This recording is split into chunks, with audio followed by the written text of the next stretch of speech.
Timbuktu, a magic name, like Baghdad or Samarkand, a fabled city of gold, somewhere in the heart of Africa. Today, the advent of the motor vehicle has revolutionized desert travel.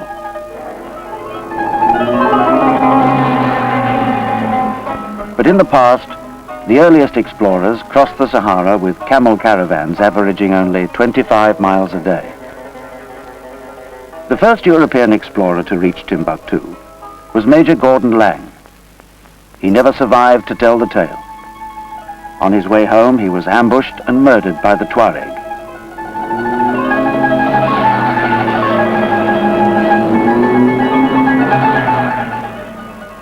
To cross the desolate Sahara requires meticulous planning. Carry sufficient water, food and fuel to cover the vast stretches of wasteland between oases. The vehicles must be serviced and equipment checked, for there is no help once away from the busy cities of the North African coast. Starting from the shores of the Mediterranean and journeying over 3,000 miles, we will cross the very heart of the Sahara, following in the wake of the earliest caravans to the Niger and along the banks of the river to the unknown city of Timbuktu. A journey which takes us across the world's largest desert, and the desert can be a very lonely place.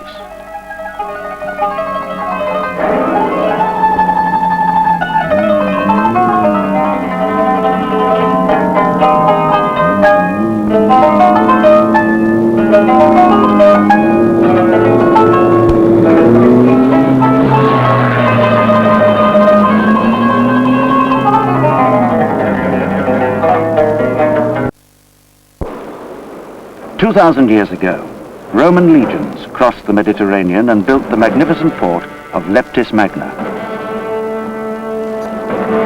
This splendid city, second only to Rome, was at its height when London and Paris were just a collection of thatched huts. Each column symbolizes a people who had conquered the known world. Whether these Romans ever crossed the Sahara Desert to discover the source of ivory, silver and gold, we shall never know. We only know that they sent their legions to control the frontiers of the Sahara, while they exploited the fertile country to the north. And here at Leptis, the birthplace of one of the greatest of their Caesars, Septimus Severus, they built a city to symbolize the might of the Roman Empire. It was from this port that the wealth of Africa was shipped to Rome.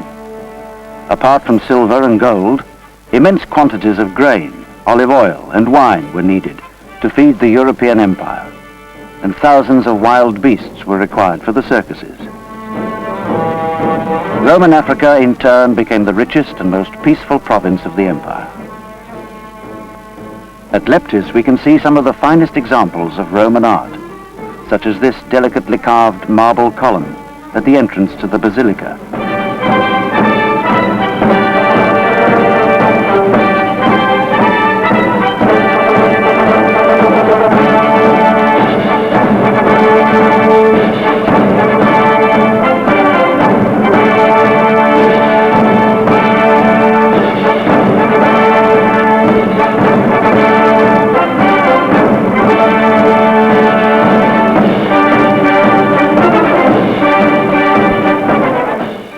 What then happened to this wonderful city?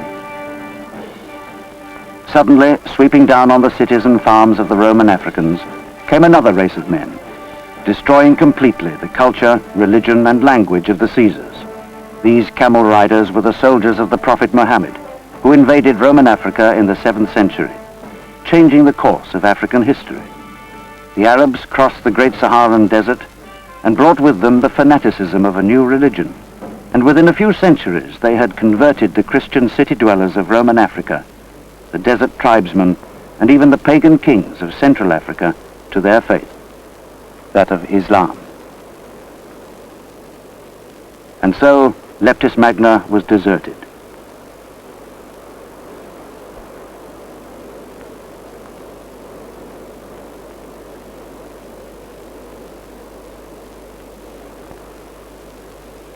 After the collapse of the Roman Empire, Africa was closed to Europeans because of the hatred between Christians and Muslims and the immensity of the Sahara Desert.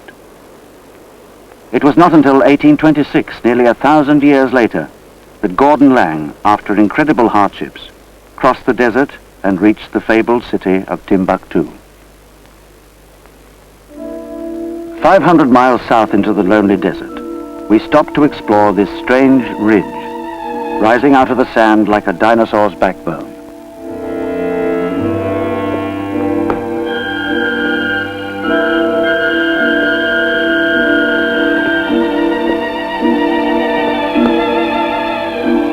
On inspection, we discovered, growing on the rock, delicate crystals of quartz,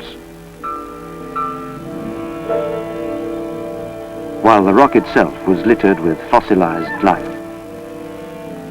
It's estimated that these fossils were living in a period 350 million years ago.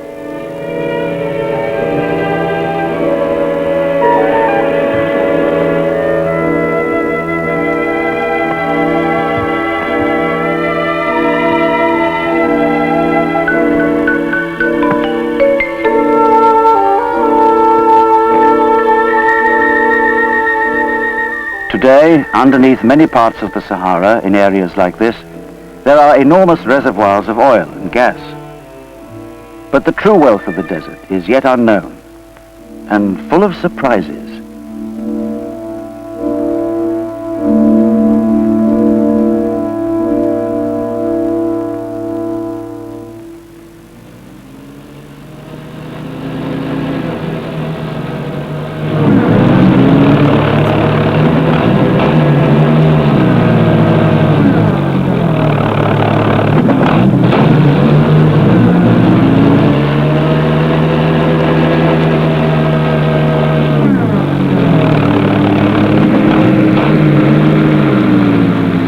Continuing on our journey, we came across another expedition and joined them for a while.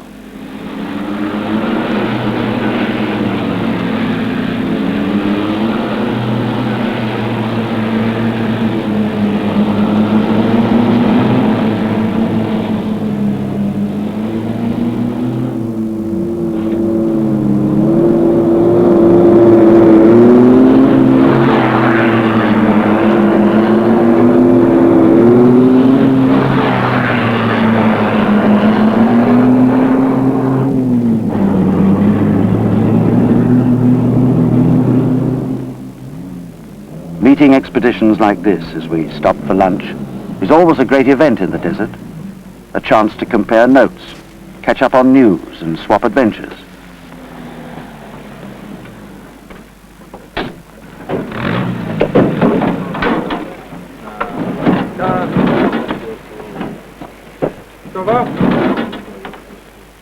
One realizes on these occasions that the Sahara can be the friendliest place in the world. For travelers in the desert feel a sense of belonging. They have a common enemy: thirst, lack of water, the hostile terrain, the danger of breakdowns and sudden sandstorms. The greatest danger of all, however, has now gone from this region of Africa: the chance of ambush and perhaps death at the hands of hostile tribesmen. 100 years ago, when explorers were crossing the desert with the camel caravans, the Sahara was enemy country, and scores of them died, murdered by Tuareg warriors, or worn out by desert fever. This large Muslim cemetery, with its unshaped gravestones, is our first sight of the rich oasis of Agadez, the most historic center of the caravan trade in the entire Sahara. Agadez is a twin city, built on 2 levels, the upper level occupied by the women, the lower by the men. It's like a single enormous house, honeycombed with tunnels at street level. The men never go upstairs to the women's quarters, but mothers, wives and sisters can at certain times come downstairs. You could say that the battle between the sexes has finally been resolved in Agadez.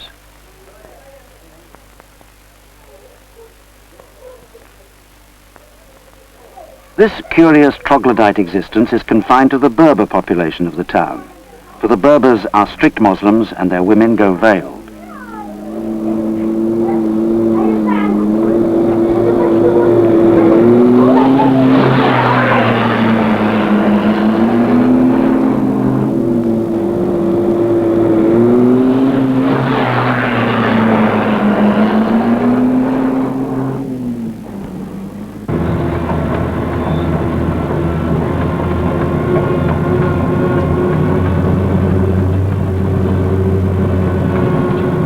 From here, the caravanners have set out for Central Africa from time immemorial.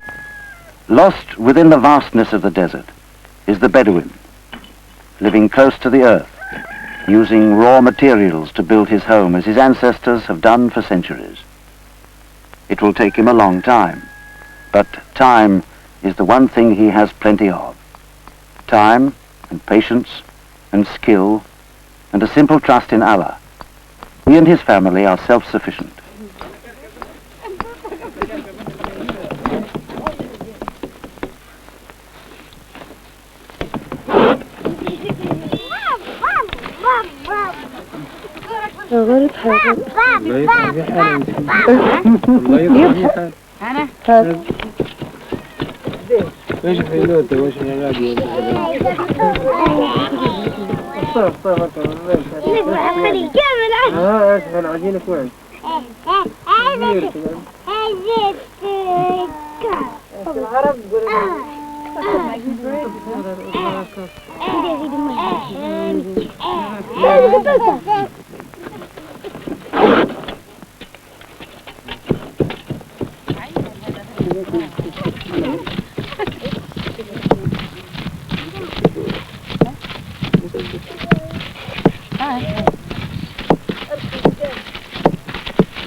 بس كذا اللي كمان يقولوا الفيل يمشي يشبع مرتين يسمع تكسر واحد. هاي طلعت فيها على كمان. ليش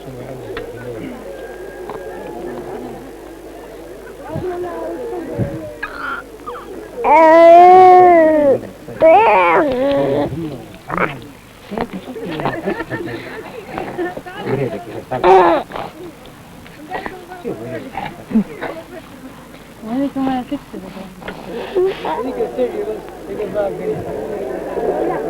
كسانة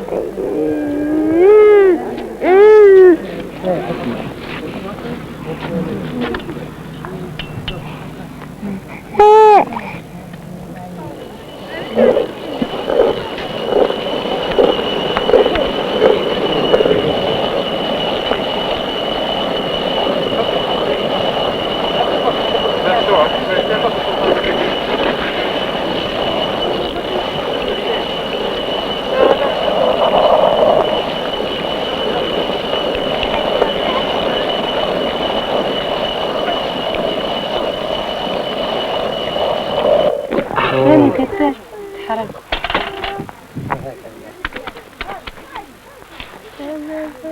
الحمد لله هذاك يسجل فيه طقان الخلالة هذاك هناك مدولي هيك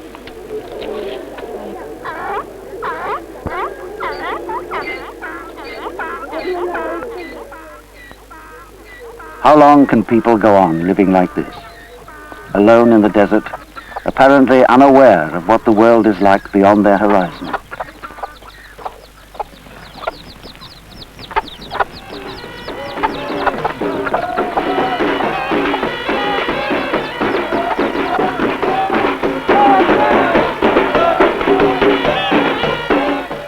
This is a Tuareg festival held in the Hogar mountains, and it will go on for a week or more.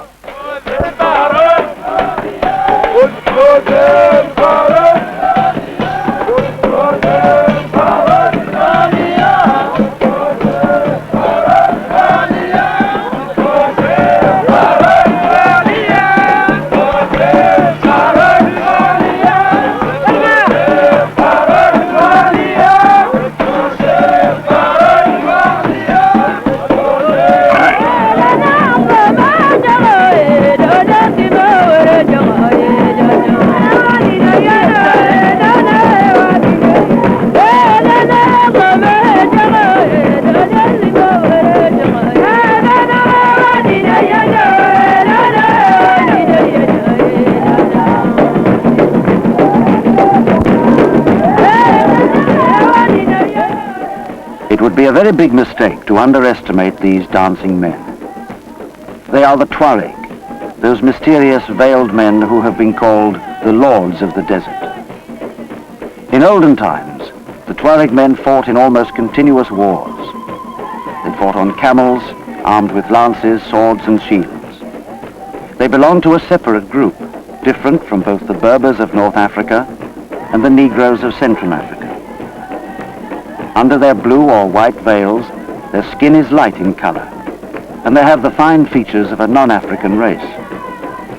They have, too, a culture and language of their own, quite different from anything else found in the Sahara.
Today, the Tuareg no longer spend their time raiding the caravans or fighting among each other, but they still live as they always have, the life of desert wanderers. High up in the Hogar Mountains, on a desolate plateau, can be found many strange and mysterious relics of a vanished world, of a time 15,000 years ago when the Sahara was a green and fertile land, with rivers, lakes, forests and animals now only found far south in equatorial Africa. The people who lived up here on this empty and eroded plateau are as remote and mysterious as the pictures they drew on the walls of the rock shelters where they lived. They were undoubtedly hunters who became herdsmen, and they drew pictures of the world as they saw it at the dawn of Saharan history. The Tuareg are their descendants, but they can tell us nothing about these pictures, how they were done, or what they mean. But the Tuareg act as guides to all the expeditions which have to climb over 3,000 feet to reach this plateau. Some of the world's leading anthropologists have come up here to study these paintings. The French Saharan expert Henri Lot spent a year on the plateau recording and photographing the thousands of rock engravings and paintings. The portraits of cattle are perhaps easiest to explain and understand.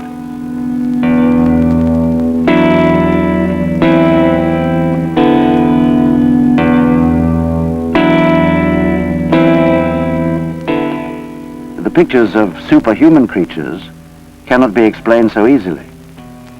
Perhaps they're kings, folk heroes, or even gods memorial. And from here, the first explorers like Major Lang made their final preparations before they set out on the lonely road to Timbuktu.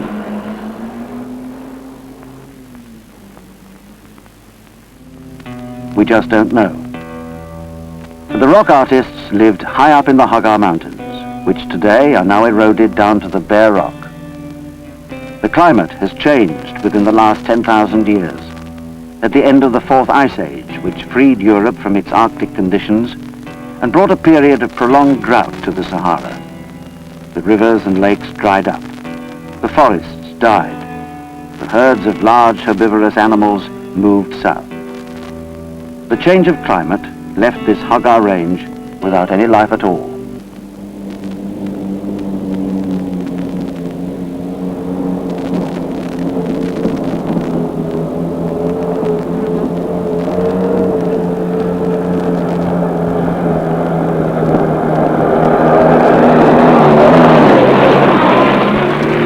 Driving on rough, rugged terrain under conditions like this must take its toll on man and machine. 300 miles from the nearest town, we came upon this stranded group. Hello there. What's the trouble here? Well, we simply can't move at the moment. Well, Got trouble with both axles. what is, you've broken half shafts or what? Well, we've broken the right rear axle, and one of the half shafts in the front's floating about as well. So we're trying to block the differential. We've done it once fairly successfully, and we've gone about 10 kilometers since yesterday, and now it's gone again. So we're just having another shot. The boss is inside trying to fix it. Oh, cripes.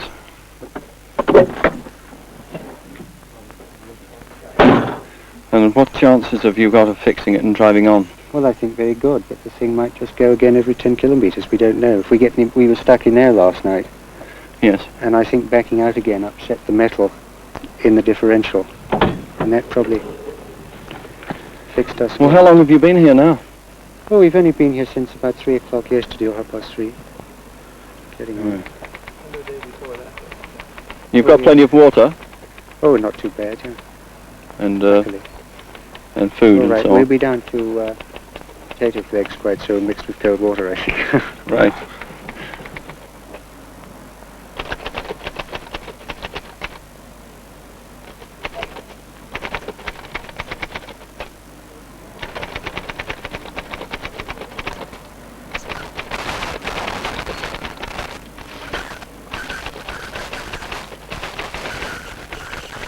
Luckily, we were carrying sufficient provisions to help them reach safety, for this stretch is the most treacherous in the whole of our journey. It was among these forbidding mountains that there died, just over a half-century ago, one of the greatest of the Saharians, Viscount Charles-Eugène de Foucauld, better known as Father de Foucauld, the French aristocrat and soldier who became a humble priest in order to convert the Tuareg of these mountains to Christianity.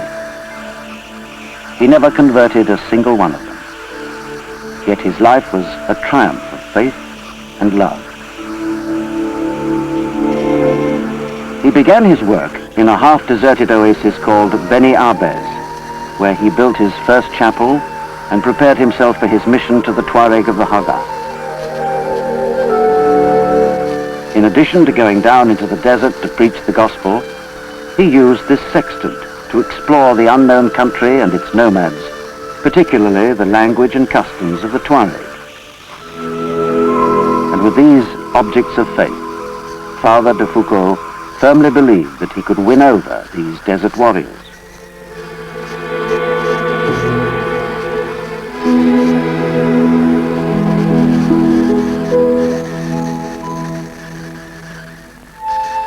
He was one of the great mystics of the 20th century, prepared to live alone in the desert where he designed and built his own chapel. As well as being a completely dedicated ascetic, he was also very practical, for we find him requesting a supply of sewing needles from headquarters to attract the Tuareg women to his missions. He even taught himself to knit so that he could pass on this skill to the native housewives. In the end, he found that success lay in being a true friend to the Tuareg rather than in converting them. In 1905, he built a rush cabin at Asakrem in the Hogar, later replaced by a chapel of stone. 11 years later, he was murdered. Murdered one night by a member of the Tuareg nation he had come to serve. Today, his name lives on throughout the Sahara, where he lies buried, and his hermitage has become a shrine.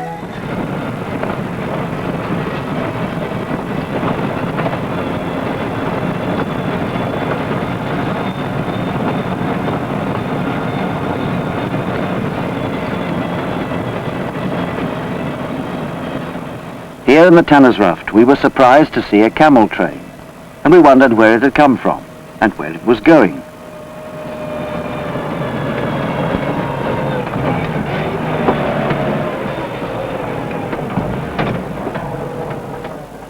The caravanners are bound to be Tuareg, for the Tuareg are still masters of this region, and the camel to these nomads is the secret of their mastery.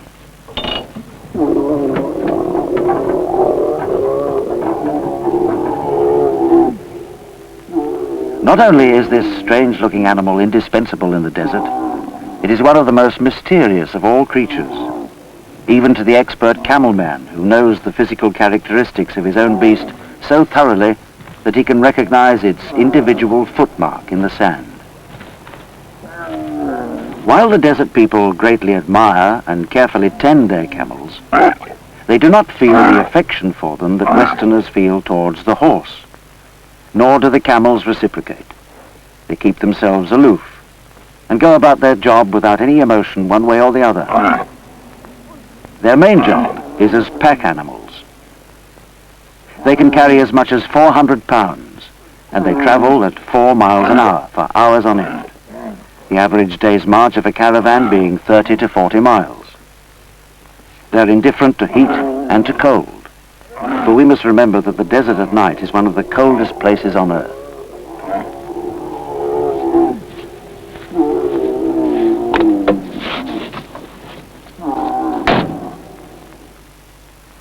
Nobody knows how many camels there are in the Sahara Desert. You hear estimates of 60 million or more. The great caravans of over 50 years ago consisted of 12,000 pack animals in one convoy. They will never be seen again.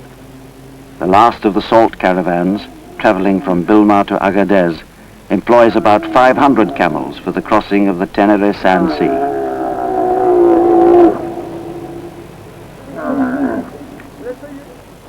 Whether on camels or in cars, we have to continue on our way. To those like us going south towards the mighty Niger River, small signs of life begin to appear.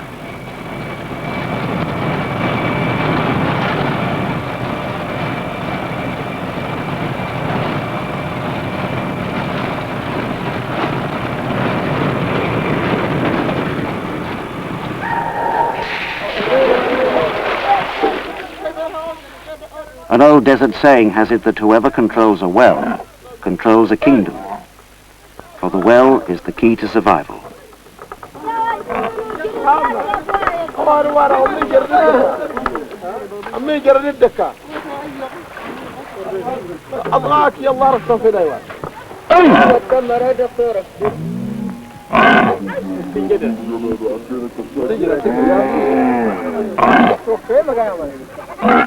These tribesmen, with their flocks and herds, have come over 30 miles for water, traveling all day and all night to get here. And when they arrive, they cannot quench their thirst until every drop of water is hauled up from the well in skin buckets, poured into troughs, and apportioned out to hundreds of thirsty animals.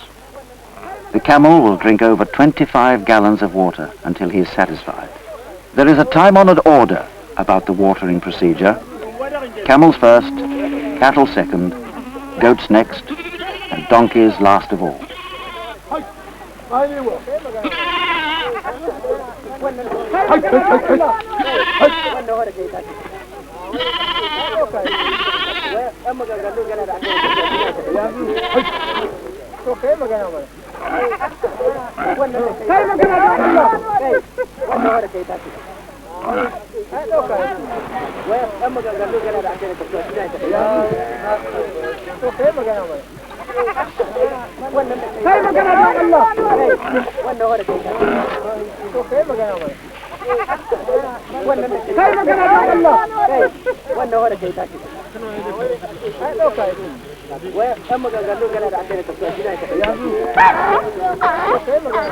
Each animal has to wait its turn and must not be hurried, because enough water has to be drunk to keep it going for another week or 10 days.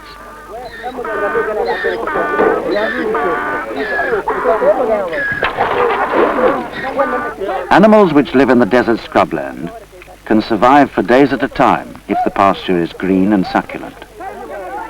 Some animals like the gazelles and addax are said never to drink at all, but obtain their liquid by licking the morning dew off the bushes which grow along the dry river beds.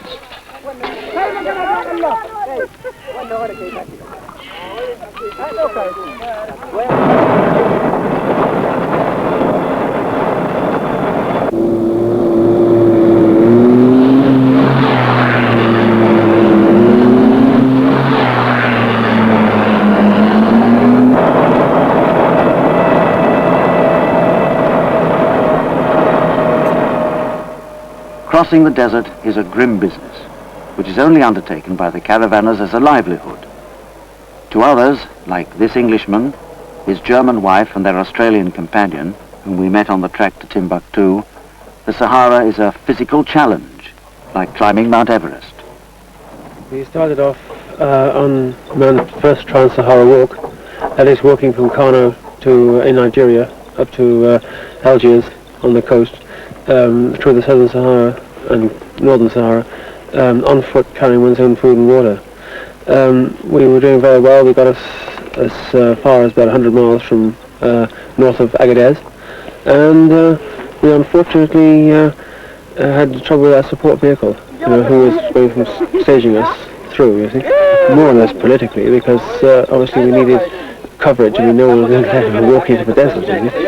And anyway, the Jeep broke down completely, and through delays on repairs, we're too late this year to complete the Sahara walk. So now we're just taking donkeys, pack animals, down through the Niger, down to the capital, and then up to Timbuktu, up the Niger River, until such times as we can complete the walk next October. Here on the fringe of the desert lies Agadez, the crossroads of the caravan routes, and once the capital of a powerful kingdom ruled by a black sultan. Its prosperity originally depended on the salt trade, for salt in this part of Africa has always been as precious a commodity as water itself. The salt in this market comes from Bilma, 500 miles across the scorching Tenere Desert, where it is scooped out of pits, made into cones, and shipped by hundreds of pack animals across the Tenere to the Agadez market.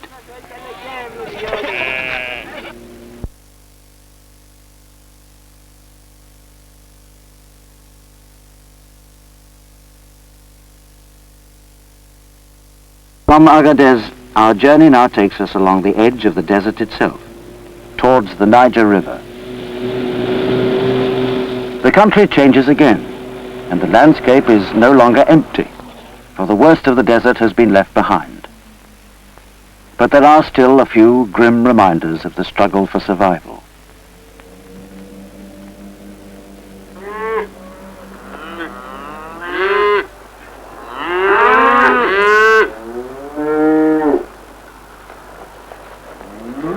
These humped cattle mark the country of the Fulani, or Pearl people, the great cattle breeders and herders of West Africa.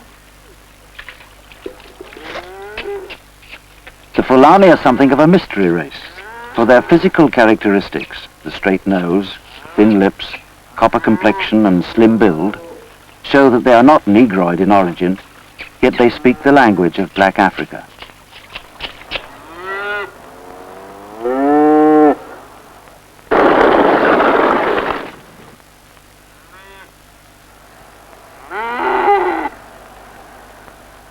The Fulani have their own culture.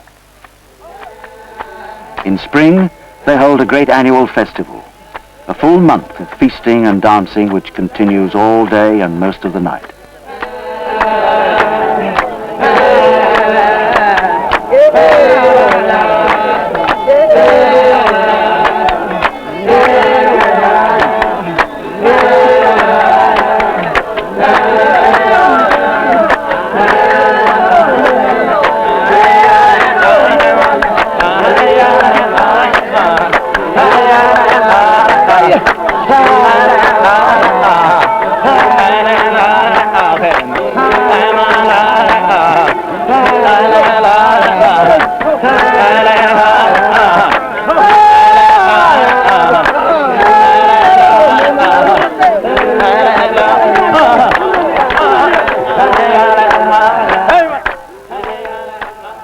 Nobody knows the origin of this festival, and all we can guess is that it goes back in time to some ancient fertility rite, celebrated all over the primitive world with the coming of spring.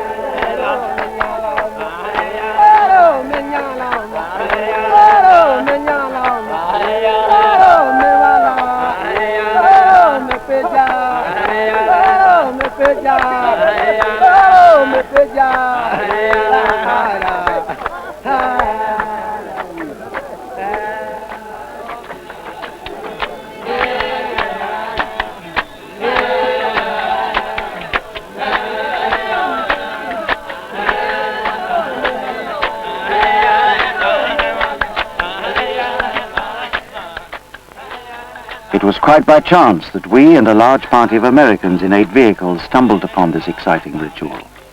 And for a while we traveled in convoy towards Timbuktu.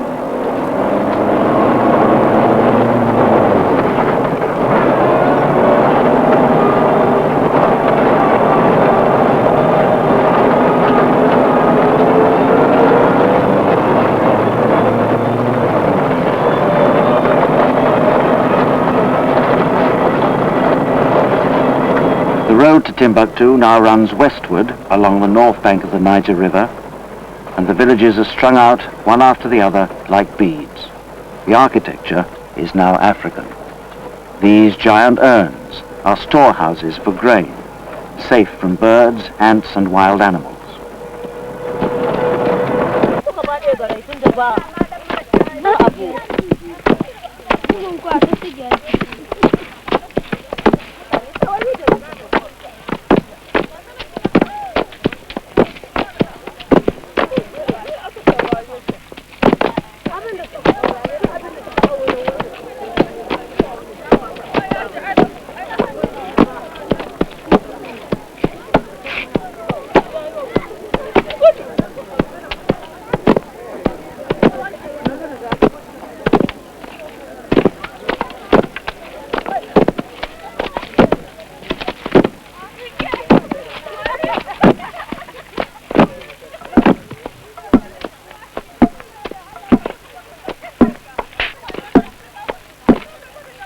Throughout the day, life goes on in the open air.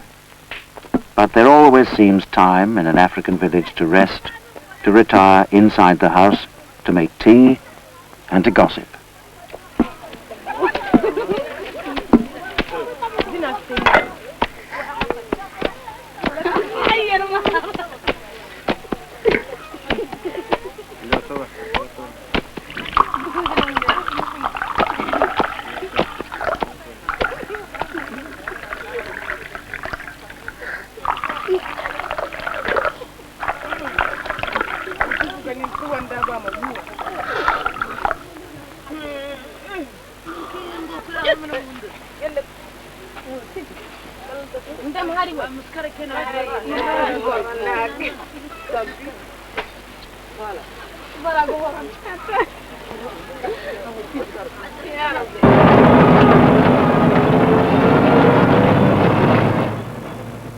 Beyond the limits of the village, the countryside still belongs to the wild animals.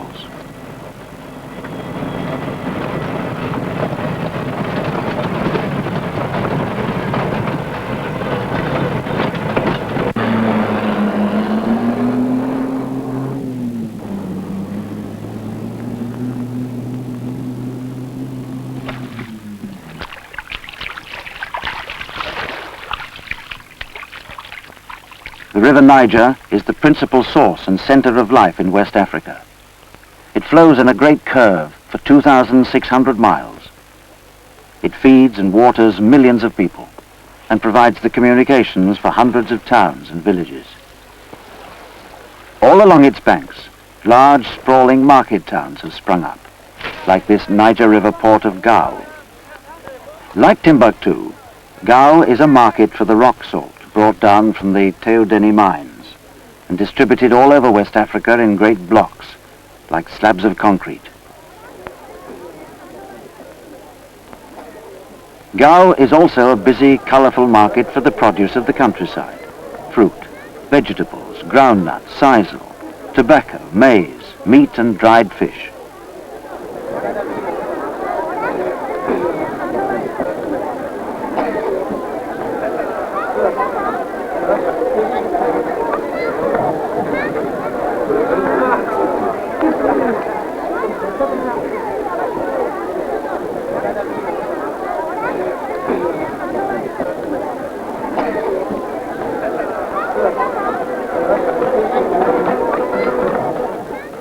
There is as much variety of produce in this small African market as you'll ever find in a Western supermarket or grocery store.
Less than 100 years ago, Western geographers did not know where the Niger rose, or even in which direction it flowed.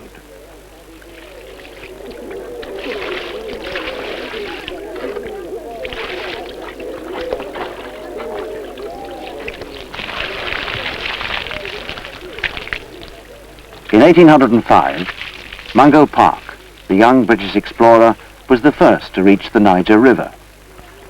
He travelled downstream nearly the whole length of the waterway before he was ambushed and massacred 300 miles from the estuary.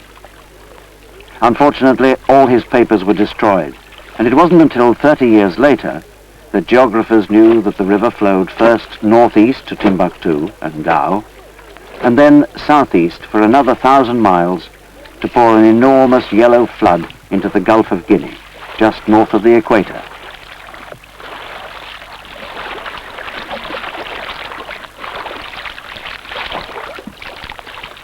In an arid, semi-desert country, the river is vital for work and for play.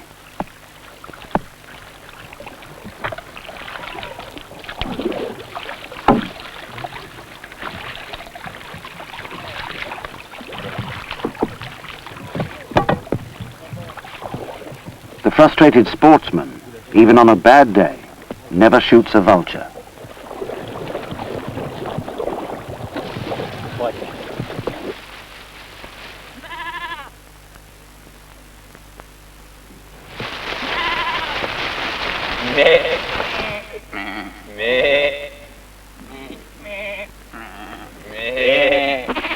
Goats are scavengers.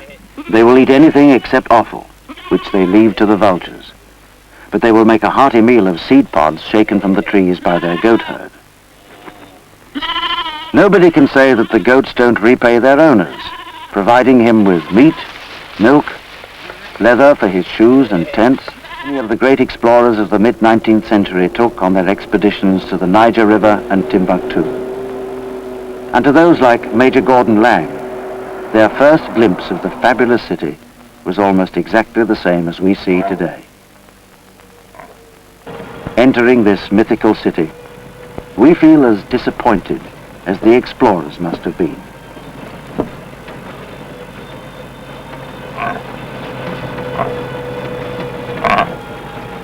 Timbuktu is nothing more than a town of flat-roofed houses built of sun-baked mud bricks, distinguished only by its 3 ancient mosques, the oldest having been built in the early 14th century. It was these mosques which made Timbuktu the religious and cultural center of West Africa, as it was the salt caravans that made it the principal market of the Niger River. The high point in its history was during the 16th, 17th and 18th centuries, when it was ruled by Negro sultans converted to Islam and to Arab culture. It was then a city of rich merchants and learned scholars, a university town, as well as a great market.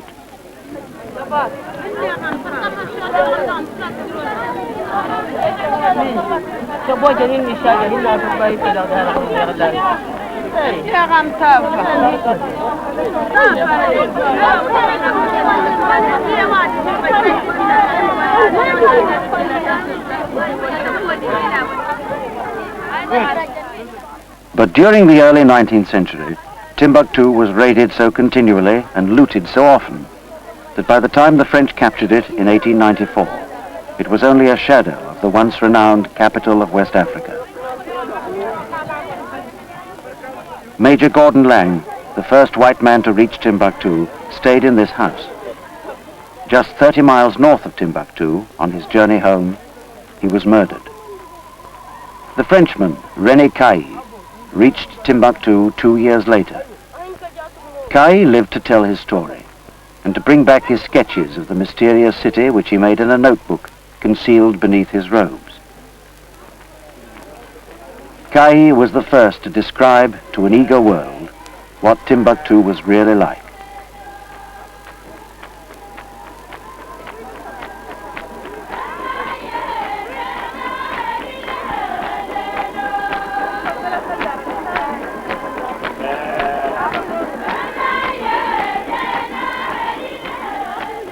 Dominated by its ancient mosque, this small and busy market town is not the romantic city of gold.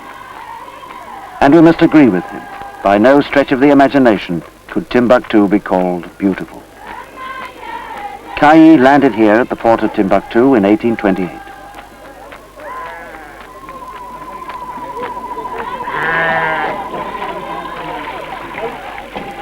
Though traffic on the Niger is decreasing, as trucks bring in the merchandise and planes the tourists, the scene at this port is not so very different from what Cailly saw when he landed 150 years ago.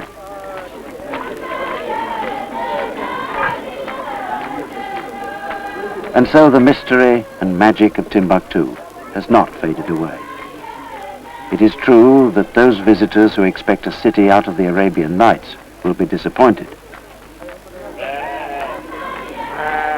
Yet to all lovers of the Sahara, and to all those who would pay tribute to the men who first explored and crossed it, René Cailly and Gordon Lang, a journey such as this is in the nature of a pilgrimage, a journey along the lonely road to Timbuktu.